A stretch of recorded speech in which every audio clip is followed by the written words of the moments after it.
I would like to pull the upset pick again this week, but that's burned me twice with the Cowboys. So I'm going to take the Cowboys to move on to 9-1 this week and go ahead and beat the Ravens. Continue to have the league's best record at that point. And, if you look at the remaining schedule, they have a chance to continue to have the league's best record. It's all going to be, and look, people want to talk about Ezekiel Elliott should be in the MVP race. We should be considering Dak Prescott in the MVP race. If there's an MVP on the Dallas Cowboys right now, it's their offensive line. Period. It's not the rookies. The rookies are balling out. You can't take that away from them. But what they're doing is being made possible by a very, very good offensive line. If that offensive line were to change, if they were to have Cleveland's offensive line, if they were to have the issues that Minnesota's having with their line, with players going down and the inconsistencies there, neither one of them would even be considered. But because they touched the ball, it's like, oh, they need to be in the talk. No, the MVP of the Dallas Cowboys is that offensive line group, period. Okay? And because of them, yes, they have the option and the ability, staying healthy, to not only finish somewhere between 12-4 and 15-1, to not only finishing that way the regular season, but moving through the playoffs and being a Super Bowl contender because of that play of that group of people. Two teams we thought were going to do better than what they're doing right now. You got the Cardinals and the Vikings, right? Vikings, they started off hot, 5-0. Defense was dominant. They've lost 4 straight. They'll play this today and then on a short week on Thanksgiving against the Lions. The Cardinals, they were a team we definitely thought was going to be a Super Bowl contender. And now, they're falling apart. David Johnson's balling out. The defense is playing pretty well.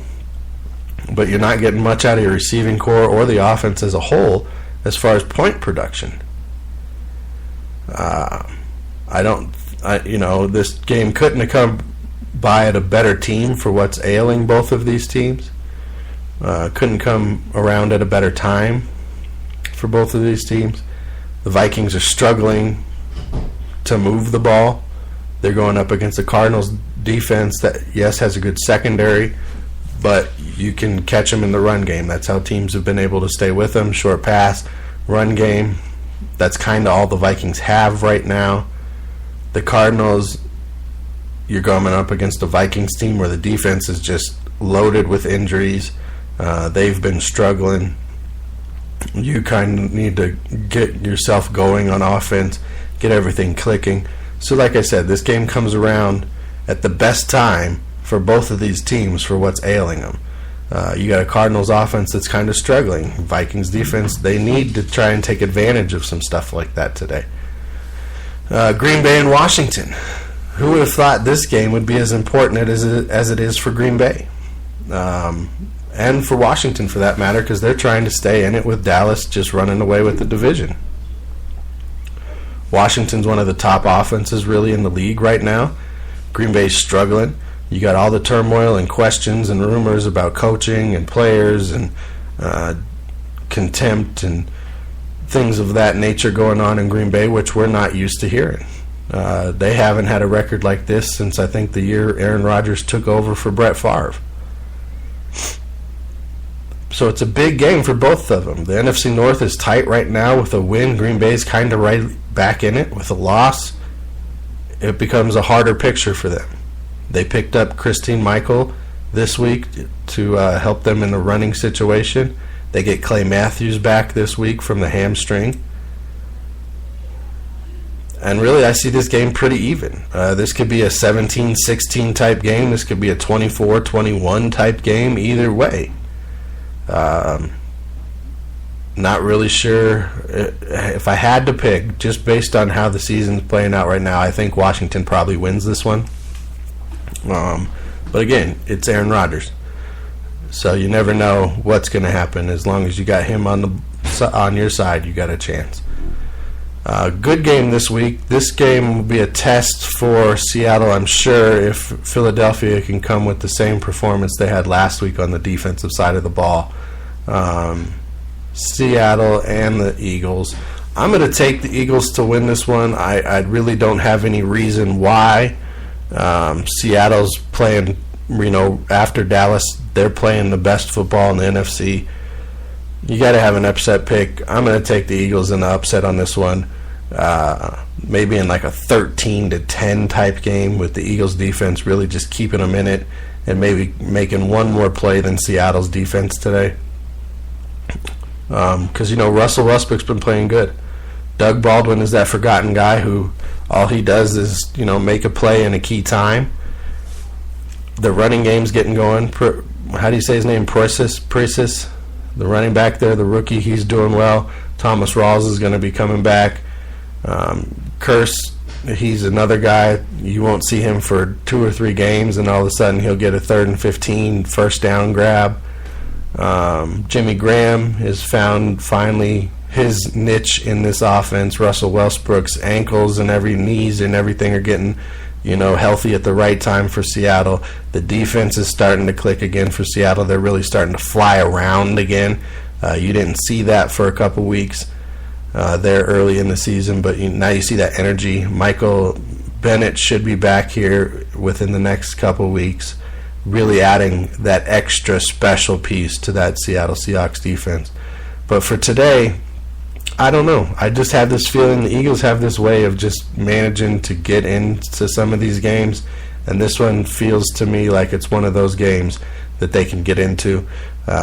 Carson Wentz has shown that the situation's not too big for him, and I think that poise will help him in a game like this where you would almost expect them to take advantage of him. I like a good game from him today. And again, this could be like a 13-10 type game. All right, the only matchup of first-place teams this week is the Oakland Raiders taking on the Houston Texans Monday night in Mexico City. It's technically a home game for Oakland, even though it's down there in Mexico City. And Houston Texans, this is a team I don't really have any faith in. I don't really have any faith in Brock Osweiler. They have too many injuries and guys who are accumulating too many injuries on the defensive side of the ball, and that's slowing down just who they were and the type of play they used to be able to produce. Like a Brian Cushing, for example, or Vince Wilfork, but he's also getting up there in age. Or even Jadeveon Clowney. He's a younger guy, but he's got so many injuries. I'd almost still label him as a bust, even though he's having a decent season. Offensive side of the ball, Houston hasn't been able to produce. DeAndre Hopkins has not been the same player he's been in years past. Brock Osweiler's 99 yards passing last week. You guys, I hope you're loving your $17 million you gave him. I have to take Oakland in this game. They're the better team. Could Houston stun them? Sure. I mean, they're in first place. They've managed to go 6-3 to this point. Shockingly enough to me, they definitely could pull this one off Monday night and beat Oakland. Oakland's been susceptible. They're not really all that consistent of a team, even though they have only pulled off or lost 2 games this year. But it's one that you'll have to tune in and see. You never know when these games are played somewhere else and it changes your routine and it changes the travel. Weirder things have happened in the NFL for sure. Those are kind of the key games that I wanted to get to today. Other games that are interesting for sure outside of those, we talked about the Sunday night. We talked about the Monday night game. Tom Brady's going back to San Francisco to play there for I think the first time he's played in San Francisco. I don't think he was healthy the last time they were there. And, he's a San Francisco kid, so that'll be a good one. Jared Goff gets the start against the Miami team that's surging today. His first start as a rookie quarterback. Chicago really feels like they have a chance against the Giants today.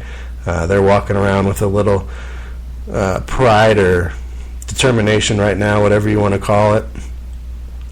Tampa Bay's got Kansas City. I think that game could really go either way. If Tampa Bay plays their best ball, I think they challenge Kansas City somewhat, but Kansas City should win that game. I got Tennessee beating Indianapolis today. Tennessee is surging. I picked them to win the division. I think they're starting to show that. They're playing dominant in the trenches. Detroit should beat Jacksonville today. I have them beating Jacksonville, getting ready for the Thanksgiving feast we're going to have over the Vikings on Thursday. And then Pittsburgh is playing Cleveland, and Buffalo is in Cincinnati today. So a lot of good football on the slate today. A lot of good football yesterday. NBA action's going on. There's soccer being played.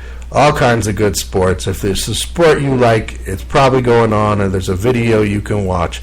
So go out there, love the day, experience, live, and be free. And until next time, you know how we do, right? We're real. Follow us on Facebook, Real Deal Sports Talk with KP. Follow us on Twitter, Real Deal KVP. Check out the GoFundMe pages. We're trying to raise some money to get some better equipment, and just keep this thing growing for everybody out there. And I appreciate it. It's Sunday morning. Go get ready for your football morning show. Enjoy the day, and be real.